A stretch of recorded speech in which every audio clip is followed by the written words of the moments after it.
Bismillahirrahmanirrahim. Assalamualaikum warahmatullahi wabarakatuh. Alhamdulillah hamdan katsiran thayyiban mubarakan fih wa baraka alaihi kama yuhibbu rabbuna wa yarda.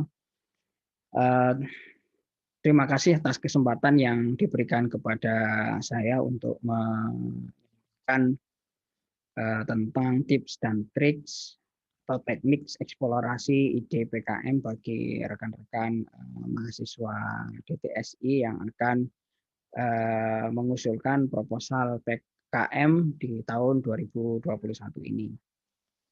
Mohon maaf harus saya sampaikan secara asinkronis karena sebetulnya telah jadwal beberapa agenda pada hari Ahad ini, baik agenda keluarga dan juga agenda Direktorat SDMU. Oke, materi yang akan saya sampaikan terkait dengan sosialisasi dan teknik eksplorasi ide PKM bagi mahasiswa DTSI. Berdasarkan pengalaman yang sudah pernah kami dapatkan sebelumnya, baik pada event kompetisi nasional maupun kompetisi internasional, kami melihat bahwa setiap kompetisi ini memiliki karakteristik tersendiri. PKM ini merupakan satu kompetisi bagi mahasiswa yang memiliki keunikan, memiliki karakteristik yang berbeda dengan event-event lainnya.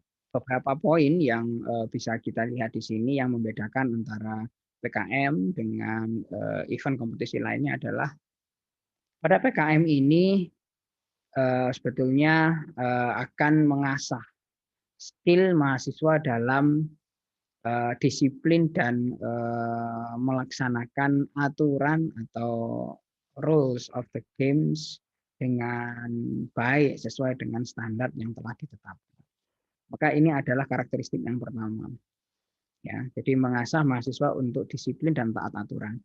Berbagai macam bentuk kegagalan kalau Anda sudah pernah mengetahui dari pengalaman kakak kelas ya atau mungkin rekan Anda bahwa di dalam PKM ini ketika proposal kita itu tidak mematuhi atau tidak standar sesuai dengan kriteria yang telah ditentukan dalam PKM, ya, maka kemungkinan besar itu akan pasti ditolak, pasti akan gagal. Sehingga PKM ini mengasah Anda untuk betul-betul cermat terhadap ketentuan atau aturan main di dalam kompetisi ini. Kemudian yang kedua, sesuai dengan namanya, maka PKM ini memiliki karakteristik untuk mengasah kreativitas Anda di dalam menulis berbagai macam permasalahan atau berbagai macam ide yang ada di dalam kehidupan kita sehari-hari. Kemudian yang ketiga adalah mengasah mahasiswa untuk memiliki keistiqomahan atau konsistensi di dalam menyelesaikan apa yang sudah didesain pada awalnya, gitu ya, sehingga diharapkan dengan Anda melaksanakan PKM ini Anda punya satu konsistensi apa yang sudah didesain di awal, apa yang dijanjikan sebagai deliverable itu betul nantinya akan terrealisasi dengan baik. Kemudian yang keempat adalah mengasah skill mahasiswa untuk terkait dengan endurance ya atau terkait dengan ketahanan ya. Kenapa ini perlu saya sampaikan di sini ya? Karena karakteristik PKM ini kompetisi ini cukup panjang waktunya, mulai dari pengusulan proposal, kemudian seleksi, kemudian proses pendanaan, proses pengerjaan, kemudian juga ada proses pendampingan, pembinaan dan sebagainya. Ini membutuhkan waktu yang cukup lama dan membutuhkan fokus atau konsentrasi yang cukup tinggi. Ya, sehingga PKM ini sebetulnya mengasah endurance ya.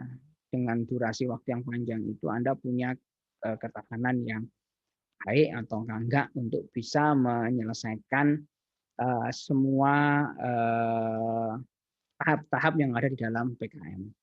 Nah, karakteristik PKM yang demikian ini yang memiliki perbedaan dengan kompetisi lainnya itu ini perlu Anda perhatikan dengan baik karena di sana ya akan ada berbagai macam hal yang ketika Anda lolos di dalam pendanaan maupun lolos di dalam BIMNAS, maka skill-skill inilah nanti yang akan bisa Anda peroleh. Oke, saya lanjutkan ke berikutnya. Dari hasil beberapa pengalaman kami di dalam mendampingi teman-teman mahasiswa untuk bisa meraih pendanaan maupun juga sebagai juara di event BIMNAS, ya, saya merangkum ada kurang lebih 5 kunci utama yang perlu Anda perhatikan dengan baik supaya proposal yang Anda usulkan itu ya bisa memperoleh hasil yang maksimal. 5 poin ini juga saya dapatkan ya, atau saya compare dengan beberapa sumber dari dosen lain ya, dosen senior atau ekspert lain yang sudah lebih berpengalaman daripada saya di dalam membina teman-teman PKM. Yang pertama ya, atau kunci utama dari penyusunan PKM ini adalah pastikan bahwa orientasi Anda di dalam membuat proposal PKM itu tidak hanya lolos sampai didanai saja, tapi sampai nanti lolos masuk ke dalam PIMNAS dan mendapatkan juara di sana. Ya, jadi ini perlu kita tekankan di awal pada saat kita mengusulkan proposal PKM ini. Ya, kenapa ini perlu ditekankan? Karena sebetulnya untuk bisa mendapatkan pendanaan itu banyak mahasiswa yang bisa, tetapi untuk bisa menjuarai PIMNAS itu ternyata lebih sedikit dan saringannya itu lebih ketat.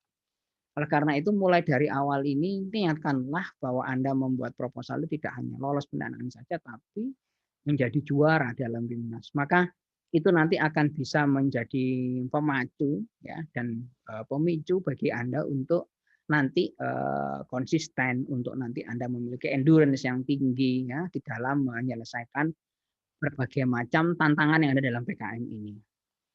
Kemudian yang kedua ya, kunci kedua di dalam penyusunan proposal PKM ini adalah ketika Anda membuat ya mulai dari judul, kemudian substansi bab 1, bab 2, bab 3 ya.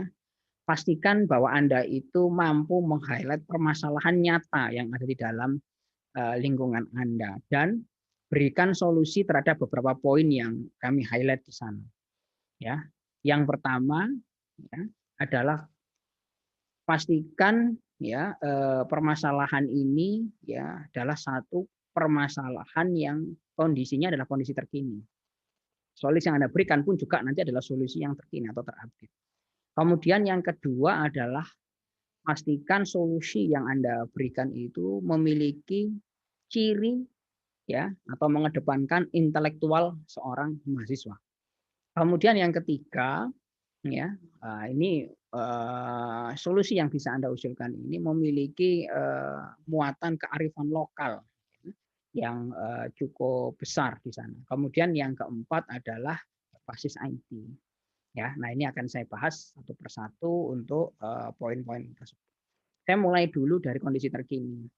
Ya, jadi pada saat Anda menyusun proposal, maka tim mahasiswa yang tergabung dalam kelompok itu diharapkan mampu menganalisa permasalahan, tren, dan isu terupdate. Trennya ke arah mana, isu terupdate-nya ke arah mana, ya ini Anda harus pahami dengan benar. Anda harus explore dengan benar, ya. Explore hal-hal yang terbarunya itu seperti apa. Sehingga dengan Anda sudah memahami, menganalisa tren dan isu terupdate, maka tim Anda ini akan mampu nantinya menawarkan solusi yang terbaik ya untuk Indonesia, untuk negeri ini. Itu yang pertama, poin yang pertama. Kemudian bercirikan intelektual mahasiswa. Nah, setelah Anda tahu kondisi terkini, tahu permasalahannya, ya update-nya masalah ini seperti apa, maka permasalahan yang Anda akan tuliskan dalam proposal itu pastikan ya ada basis datanya. Anda bisa mendapatkan data yang akurat, mendapatkan data yang terupdate, ya, dapatkan data yang benar ya, dan solusi yang nantinya Anda tawarkan ini juga nantinya diharapkan berbasis pada keunggulan bidang keilmuan. Ya, keunggulan bidang keilmuan apa yang Anda pelajari ya di departemen kita.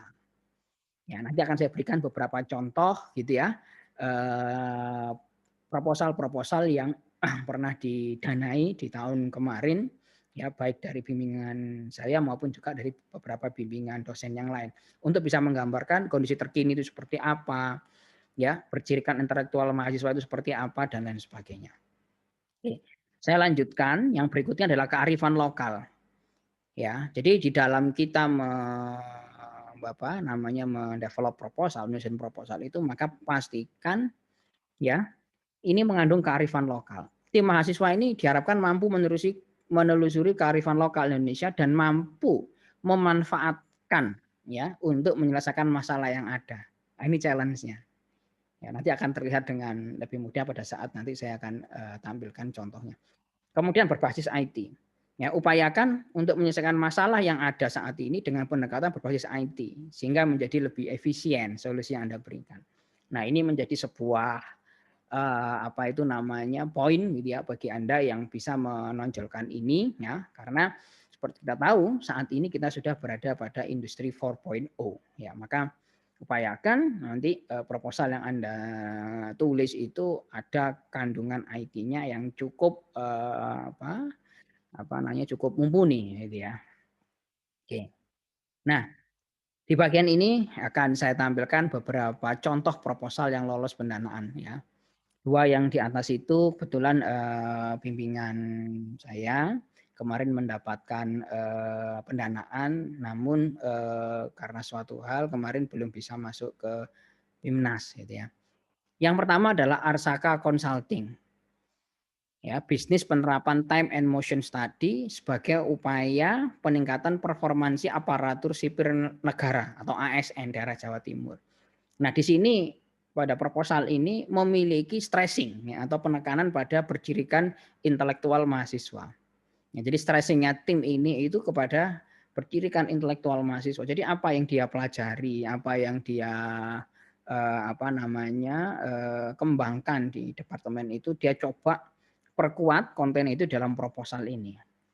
Ya, tanpa mengesampingkan poin-poin yang lain. Kebetulan di Arsaka ini juga mengembangkan IT-nya, tetapi dia lebih menekankan kepada intelektual mahasiswa yang dia pelajari gitu ya. Kemudian dia tampilkan di dalam alur cerita dalam proposal tersebut. Kemudian yang kedua adalah environment and human safety surveillance. Inovasi teknologi drone yang terintegrasi dengan artificial intelligence untuk mencegah kecelakaan di lingkungan kerja. Nah, poin ini ya, contoh yang kedua ini juga kebetulan kemarin bimbingan saya ya. Nah, di dalam tim ini lebih meng-highlight ya solusi berbasis IT yang dia tawarkan terhadap permasalahan yang dihadapi oleh beberapa perusahaan di Indonesia.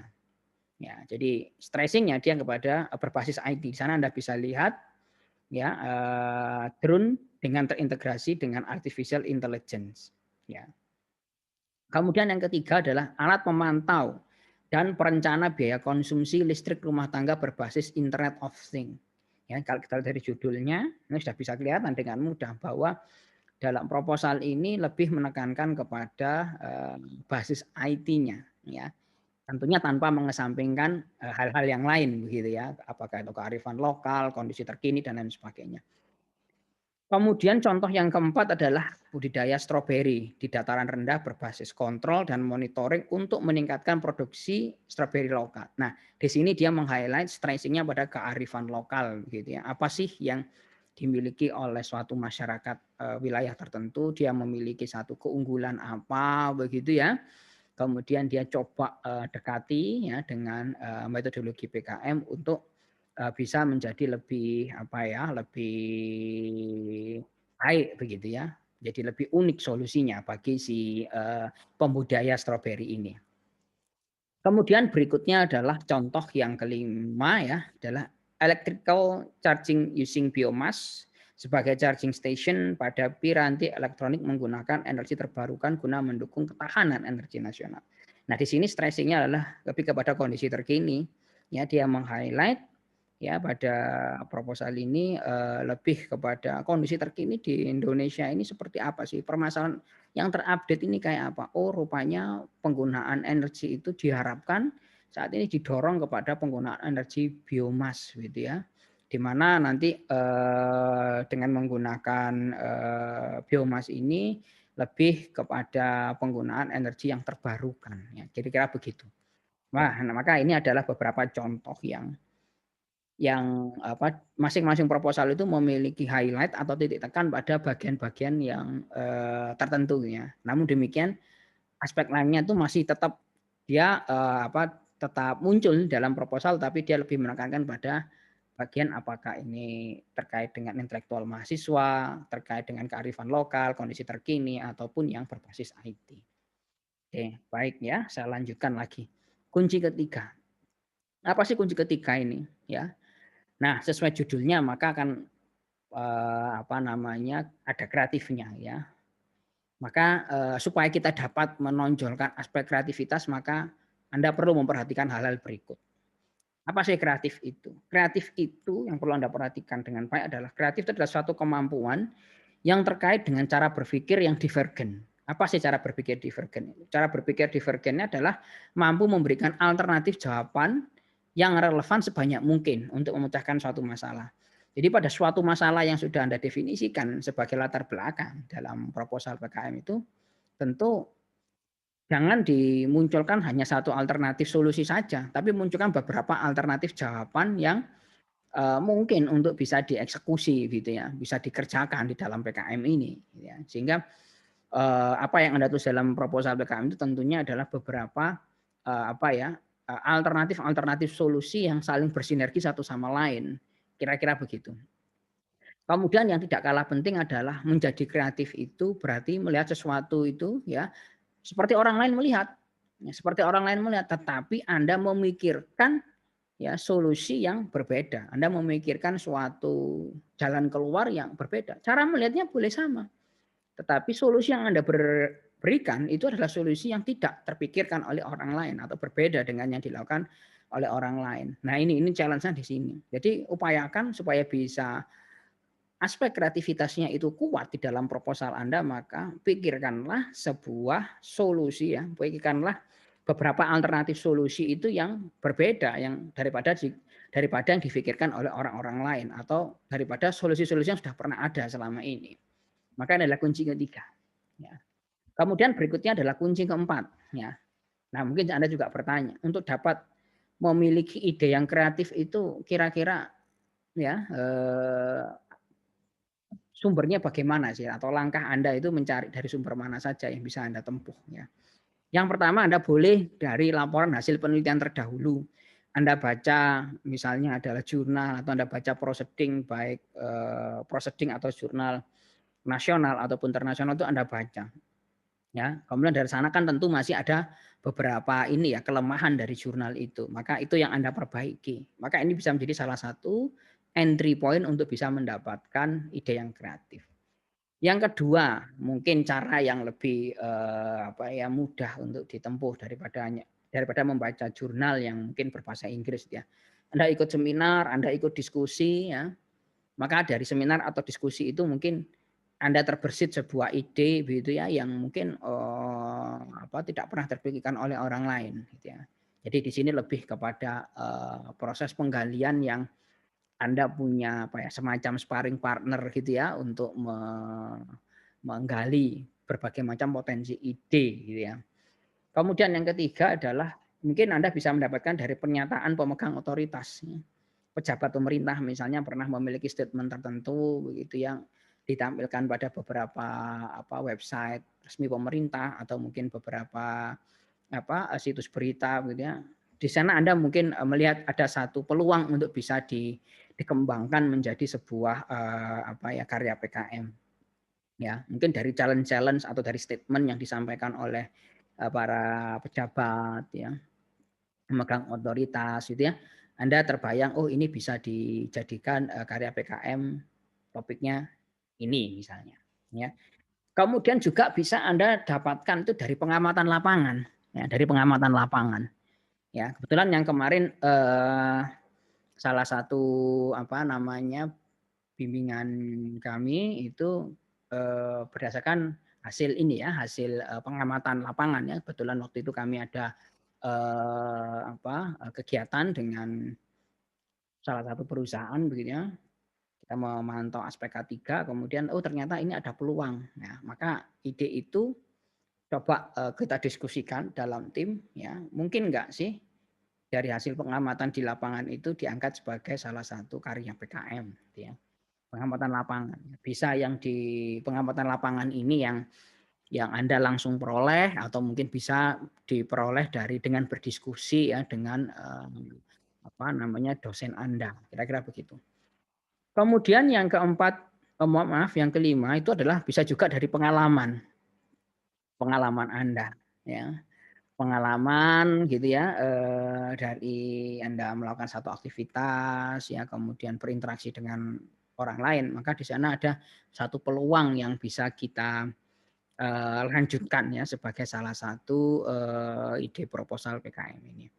Atau juga yang terakhir adalah browsing dari internet.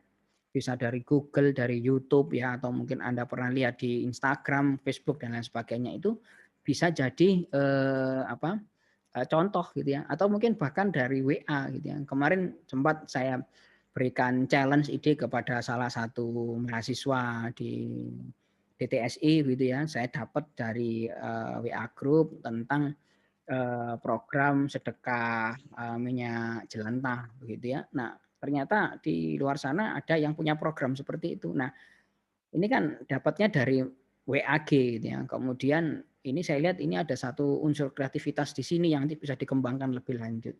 Maka itu bisa dimanfaatkan untuk menggali lebih lanjut ya sebagai entry awal untuk kita menulis proposal PKM.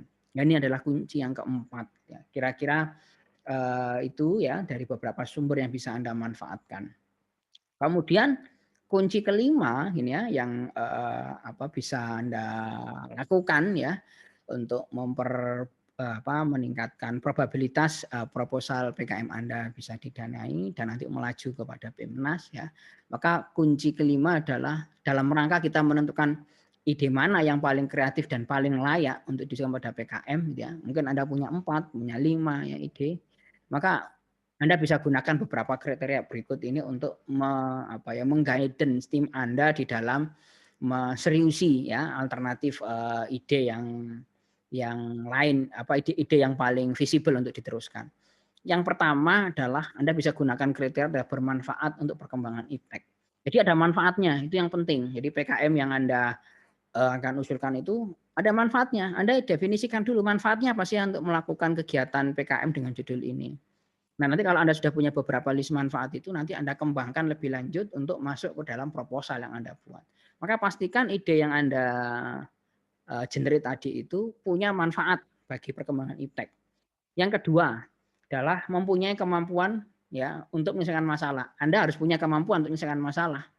Ya, misalnya nanti solusi Anda itu terkait dengan ada implementasi IT, maka pastikan di dalam tim Anda itu ya kalau Anda tidak cukup piawai di dalam membuat program gitu ya atau software ya, maka pastikan Anda juga bekerja sama atau berkolaborasi dengan mahasiswa lain yang bisa menyelesaikan masalah tersebut. Nah, ini penting ya, karena ada kalanya ide kita itu banyak begitu ya. Tapi ide yang mau kita lakukan ini ada yang mungkin kita nggak cukup core kompetensinya di situ, maka kita harus berkolaborasi ya dengan mahasiswa yang lain ya. Sama halnya dengan yang kemarin tim bimbingan kami itu ada yang berkolaborasi dengan mahasiswa di luar DTSI. Untuk apa? Untuk meyakinkan bahwa ide PKM ini betul-betul Anda bisa eksekusi. Karena juri ketika menilai kan juga melihat dari profil anggota gitu ya. Jadi pastikan Anda punya kemampuan untuk menyelesaikan masalah. Ya.